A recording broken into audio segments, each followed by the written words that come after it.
Muli namang inilunsad ng Department of Health ang pinag-ibayong kampanya laban sa sakit na dengue fever. Ito ay sa isang seremonyang idinao sa Batangas City. May report si Joseph Parafina. Dumayo pa ng Batangas City ang Department of Health para sa muling paglilunsad ng Abacada o Aksyon Barangay Kontra Dengue na tatawagin ding 4 o'clock habit. Ang tema ngayong taon ay tinatawag na Stop, Look and Listen. Abacada, pagtibayin kung saan ay kinakailangan tumigil tuwing alas 4 ng hapon para linisin ang mga pinamumugar ng kitikiti at lamok.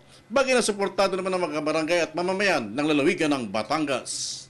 Eksaktong alas 4, tigil muna sa ginagawa at your own po yun. Stop! And then look for the breeding sites ng mosquito, yung pinamumugaran po. Marami po yan sa loob at labas ng bahay, maging sa paaralan, sa opisina nyo po, maging sa ospital, meron din po yan. At listen, makikinig po tayo sa payo ng Kagawad ng Kalusugan at ng mga barangay official.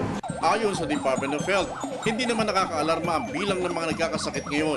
Subalit mas mabuting paigtingin pa rin ang mabuti ang kampanya para mas kukunti ang mga biktima ngayong taon at sa mga susunod pang mga taon. Suportado naman ng mga Batanggenyo ang programang ito ng DOH at mas mabuti ngang sa kanilang lalawigan ito ginawa para mas lalong mag-ising ang kanilang mga kalalawigan kung paano lalabanan ang nakamamatay na dengue.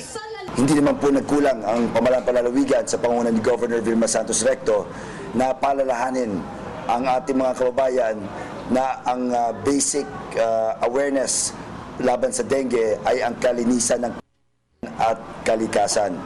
And that is exactly what we are doing and relaunching today with the help of the DOH.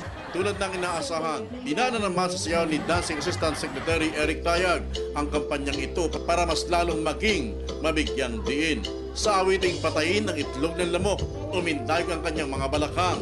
Kaya naman sa sobrang epektibo ng programa at sobrang init na rin na okasyon at panahon, ang batang nasa loob ng lamok, heto ang inabot.